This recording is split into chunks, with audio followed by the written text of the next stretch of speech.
दोस्तों, अगर आपने इस साल का क्रिकेट वर्ल्ड कप देखा है तो फिर ग्राउंड में एक शोर को जरूर नोटिस किया होगा। जीतेगा भाई जीतेगा, अफगानिस्तान जीतेगा। ये वो नारे हैं जो दिल्ली के अरुण जेटली स्टेडियम में लगभग 8 घंटे तक गूंजते रहे। लेकिन हैरानी इस बात पर है कि ये नारे लगाने वालों में सिर्फ मुट्ठी भर लोग ही अफगानिस्तान के थे और बाकी सभी इंडियंस। ये प्यार सिर्फ फैंस तक ही सीमित नहीं है, बल्कि इरफान पठान और हरभजन सिंह जैसे नामी खिलाड़ी और कमेंटेटर भी अफगानिस्तान टीम की जीत की खुशी में नाचते हुए दिखे। वहीं राशिद खान ने भी इंडियंस की जमकर तारीफ की। लेकिन बात सिर्फ क्रिकेट की नहीं है, बल्कि अफगानिस्तानी लोग इंडिया से इतना प्यार करते हैं कि भारत से उनके देश में गए हर टूरिस्ट को भगवान का दर्जा देते हैं। पर सवाल ये है कि आखिर क्यों? क्या वजह है कि अफगानिस्तानी लोग भारत और यहाँ के लोगों को इतना पसंद करते हैं? चलिए आज के इस वीडियो में हम डिटेल में जानते हैं। तो दोस्तों, आपको आसानी से समझाने के लिए हमने इस वीडियो को 4 अलग अलग पॉइंट्स में बांटा हुआ है, जिसमें से पहला है पॉलिटिकल रीजन।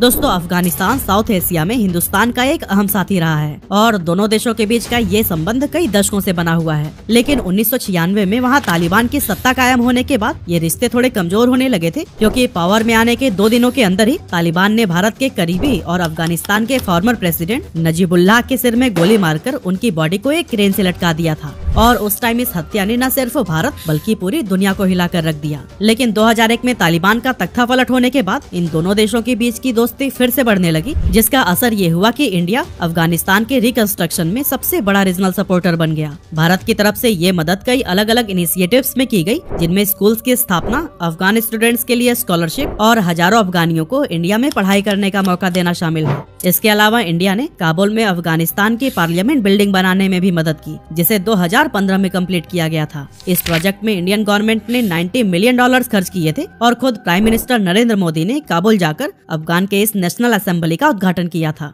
इसके अलावा 2016 में इंडियन गवर्नमेंट ने सलमा डैम के प्रोजेक्ट को भी कंप्लीट किया, जिसे भारत और अफगानिस्तान के बीच मजबूत रिश्ते की निशानी समझा जाता है। और अफगान कैबिनेट ने तो सलमा डैम को अफगान इंडिया फ्रेंडशिप डैम का नाम दिया है। ये hydro electric plant 42 megawatt power produce करने के साथ साथ 75,000 हेक्टेयर खेत की सिंचाई भी करता है। और इसी डैम की वजह से अफगानिस्तान के लोगों को पीने के लिए क्लीन ड्रिंकिंग वाटर भी मिलता है। इसके साथ ही इंडिया ने जरांज डिलाराम हाईवे का भी निर्माण कराया, जिससे अफगानिस्तान में कनेक्टिविटी बढ़ी और ट्रेड के नए नए एरियाज खुलने लगे। इसके बाद से फरवरी 2021 में इंडिया ने अफगानिस्तान में शाहतूत डैम प्रोजेक्ट की शुरुआत की, जिस पर अभी भी काम चल रहा है। और दोस्तों, इन सभी कामों के अलावा हॉस्पिटल्स का कंस्ट्रक्शन, पावर स्टेशंस और स्टेडियम जैसे कई सारे इंफ्रास्ट्रक्चर वर्क में भी इंडिया ने अफगानिस्तान की काफी मदद की है। अब वैसे तो अगस्त 2021 तक सब कुछ सही चल रहा था, लेकिन फिर तालिबान ने अफगानिस्तान की सत्ता हासिल कर ली और फिर मजबूरन इंडिया को वहाँ के अपने सारे प्रोजेक्ट बंद करने पड़ गए। लेकिन कुछ समय के बाद ही तालिबान ने इंडियन गवर्नमेंट से अपने सारे प्रोजेक्ट को रीओपन करने की रिक्वेस्ट की, जिसके बाद से कई सारे कंस्ट्रक्शन प्रोजेक्ट दोबारा से शुरू किए गए और इंडिया ने फिर से अफगानिस्तान के अंदर $3 बिलियन का इन्वेस्टमेंट किया।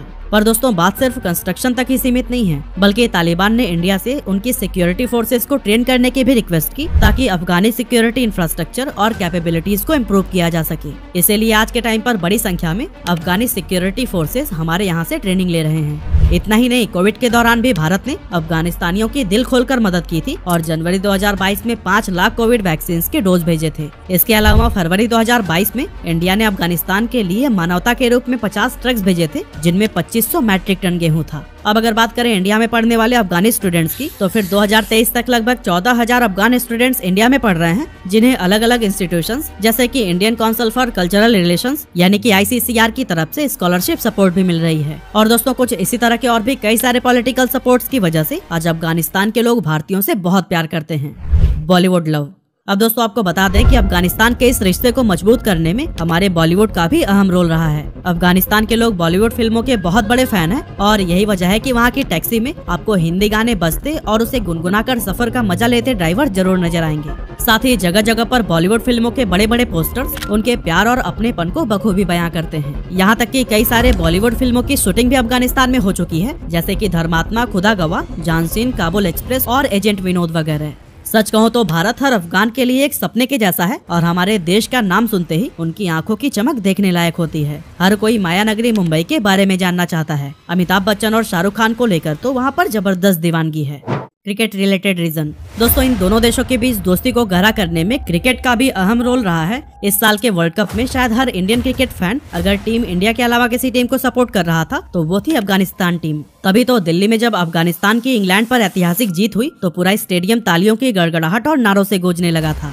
राशिद खान, मुजीबुर रहमान और मोहम्मद नबी ये ऐसे नाम हैं जिन्हें इंडिया में शायद ही कोई क्रिकेट फैन न जानता हो। वहीं अफगानी प्लेयर्स भी इंडियंस की तारीफ करते नहीं थकते हैं। कहा जाता है कि इंडिया अफगानी क्रिकेटर्स के लिए दूसरा घर है, मगर इस अफगानिस्तान टीम के लिए यहाँ तक पहुँचने का सफर इतना आसान नहीं रहा है और उनके इस सफर में भारत का भी मेजर कंट्रीब्यूशन है। कहा जाता है कि अफगानिस्तान में क्रिकेट ने अंग्रेजों की हुकूमत से पहले ही यानी कि 1839 में एंग्लो अफगान वॉर के दौरान ही दस्तक दे दी थी, लेकिन बाकी देशों की तरह ये खेल यहाँ पर भी इतना फेमस नहीं हो पाया। 1926 में जब अफगानिस्तान को यूनिफाइड इंडिपेंडेंट कंट्री का दर्जा मिला तो फिर उस समय तक देश में आतंक और भुखमरी का साया काफी बढ़ चुका था, जिसके बाद से लोग पाकिस्तान की तरफ पलायन करने लगे और इसी दौरान अफगानियों की मुलाकात एक बार फिर से क्रिकेट से हुई। आगे चलकर 1992 में जब पाकिस्तान ने पहली बार क्रिकेट वर्ल्ड कप जीता तो फिर हर गली नुक्कड़ में लोगों ने क्रिकेट खेलना शुरू कर दिया और उसी दौरान अफगानियों के मन में खुद की टीम बनाने का विचार आया, जिसके चलते 1995 में काबुल के अंदर अफगान क्रिकेट फेडरेशन की स्थापना की गई। अब क्रिकेट फेडरेशन की स्थापना तो हो चुकी थी, लेकिन तालिबान के रेस्ट्रिक्शंस की वजह से अफगानिस्तान को वहाँ क्रिकेट खेलने में परेशानी होने लगी। साथ ही उनके पास रिसोर्सेज, सही ट्रेनिंग या फिर परफेक्ट प्लेग्राउंड भी नहीं थे। ऐसे में एक मजबूत क्रिकेट टीम के रूप में दुनिया भर में अपनी पहचान बना पाना उनके लिए एक खूबसूरत सपने के जैसा था। फिर भी इनकी लगन और जुनून को देखते हुए पुराने दोस्त इंडिया ने अपना हाथ बढ़ाया और हमारे देश से अच्छे संबंध होने की वजह से बीसीसीआई भी उनकी मदद करने के लिए तैयार हो गया। इसके बाद कई सालों तक बीसीसीआई ने अफगानिस्तान के खिलाड़ियों को रिसोर्सेज प्रोवाइड की और उन्हें दिल्ली के पास नोएडा और देहरादून में ट्रेनिंग दी। और दोस्तों इसी वजह से ही कहा जाता है कि अफगानिस्तान क्रिकेट पूरी तरह से भारत की गोद में ही पला बढ़ा है। टीम के सभी खिलाड़ियों की बीसीसीआई ने हर संभव मदद की, उन्हें ग्राउंड, टेक्नोलॉजी, स्टाफ और इसी तरह की कई सारी सुविधाएं अवेलेबल कराई, जिसने की टीम में एक नई जान फूंक दी। और दोस्तों कई सारे मौकों पर तो अफगान क्रिकेटर्स ने इस बात को एक्सेप्ट किया है कि आज वो जो कुछ भी है इंडिया की वजह से ही है। यहाँ पे इंडिया में आके लोगों के दिल जीतना और फिर उनके दिल में ख़ुद के लिए ऐसी जगह बनाना कि वो आपसे प्यार करें, तो टफ़ होता है क्योंकि फ़ॉरेन प्लेयर्स के लिए। लेकिन मैं बहुत खुश हूँ यहाँ पे आके, हमारा दूसरा ही घर है और यहाँ पे खेलने का मज़ा ही कुछ और है। और यहाँ से लोगों से जो प्यार मिल रहा है लोगों से, मेरे ख्याल में वो समथिंग है कि मैंने काफ़ी सीख लिया कि मतलब किस तरह लोगों से मतलब उनकी हॉस्पिटलिटी की जाती है और उनके साथ प्यार किया जाता है। तो I think I have learned lots of things. वहाँ के प्लेयर्स अक्सर इंडियन फैंस पर प्यार लुटाते हुए दिख जाते हैं और जब भी मौका मिलता है इंडिया या फिर इंडियंस की तारीफ करते नहीं थकते।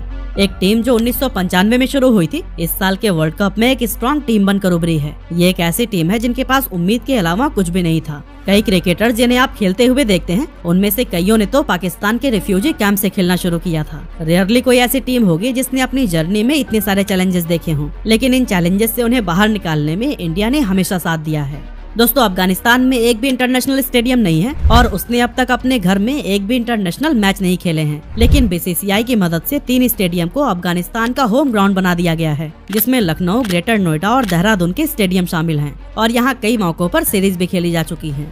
बीसीसीआई की मदद से वर्ल्ड कप में अफगानिस्तान टीम को इंडियन कंपनी अमूल स्पॉन्सर कर रही थी और उनकी टीम के mentor former Indian cricketer Ajay Jadeja थे। उन्हें अफगान टीम के साथ देखना भी भारतीयों के लिए काफी अहम है और इससे भारत और अफगानिस्तान की दोस्ती को और भी मजबूती मिली है। इसके अलावा इरफान पठान और हरभजन सिंह के डांस से आप अफगानिस्तान क्रिकेट टीम को सपोर्ट करने का अंदाजा तो लगा ही सकते हैं। लेकिन यहाँ पर मेरे दिमाग में एक और सवाल आ रहा है कि अफगानिस्तान के लोग आखिर पाकिस्तान से इतनी नफरत क्यों करते हैं? क्योंकि जब वर्ल्ड कप के एक मैच में अफगानिस्तान ने पाकिस्तान को धूल चटा दी थी, तब इस पर तालिबानियों ने खूब जश्न मनाया और फायरिंग करके खुशी का इजहार किया। इस दिन अफगानिस्तान में ऐसा माहौल था कि मानो कोई त्योहार हो। सारी रात लोग इस जीत को सेलिब्रेट करते रहे, सड़कों पर नारेबाजियां की गई, यहाँ तक कि वो इस जीत से इतने खुश थे कि ये तक कह डाला कि पाकिस्तान को हराने के बाद इससे ज्यादा कुछ भी नहीं चाहिए। अब वैसे तो पाकिस्तान का कहना है कि उसने हमेशा ही अफगानिस्तानियों की मदद की है, उन्हें अपने देश में शरण दी है, एवं अफगानिस्तानियों को बल्ला पकड़ाना भी उन्हें नहीं सिखाया है। इसके अलावा पाकिस्तान का दावा है कि अमेरिका को अफगानिस्तान से भगाने में उन्होंने तालिबान का बहुत साथ दिया है। लेकिन फिर ऐसी क्या वजह है कि अफगानी पाकिस्तानियों को देखना तक पसंद नहीं करते, जबकि भारतीयों को अपना साथी बताते हैं? असल में दोस्तों इस दुश्मनी का तार इतिहास से जुड़ा हुआ है, जिसे जानने के लिए हमें आज से 130 साल पीछे जाना होगा। एक्चुअली उस टाइम इंडिया पर ब्रिटिशर्स का कब्जा था और पाकिस्तान का कोई अता पता नहीं था। इंडिया पाकिस्तान बंटवारे के पहले अफगानिस्तान हमारा पड़ोसी हुआ करता था, लेकिन उसके बॉर्डर क्लियर नहीं थे और फिर इसे कॉन्फ्लिक्ट को ही सुलझाने के लिए मॉर्टिमर डुरंट को चुना गया। अब 1893 में ब्रिटिश इंडिया की तरफ से मॉर्टिमर डुरंट भेजे गए, वहीं अफगानिस्तान की तरफ से अब्दुल रहमान खान आए और दोनों ने मिलकर 2640 किलोमीटर लंबी एक रेखा खींची, जिसे कि आज हम डुरंट बॉर्डर के नाम से जानते हैं। लेकिन आगे चलकर 1926 में जब अमानुल्लाह खान अफगानिस्तान के राजा बने, तब उन्होंने इस बॉर्डर को मानने से इनकार कर दिया और तब से लेकर आज अफगानिस्तान की मौजूदा सरकार तक कोई भी डुरंट लाइन को इंटरनेशनल बॉर्डर नहीं मानता है। आज भी अफगानी हुकूमत पाकिस्तान के खैबर पख्तूनख्वा को अपना हिस्सा मानती है, इसीलिए उनकी समय समय पर पाकिस्तानी फौज से झड़प होती रहती है। इसके अलावा पाकिस्तान के द्वारा अफगानिस्तान के अंदर deadly air strike, Torkham border पर खूब गोलाबारी और यूएसए को अफगानिस्तान की खुफिया जानकारी शेयर करने जैसे कई सारे इल्जाम हैं, जिसकी वजह से अफगानिस्तान के लोग पाकिस्तान से नफरत करते हैं।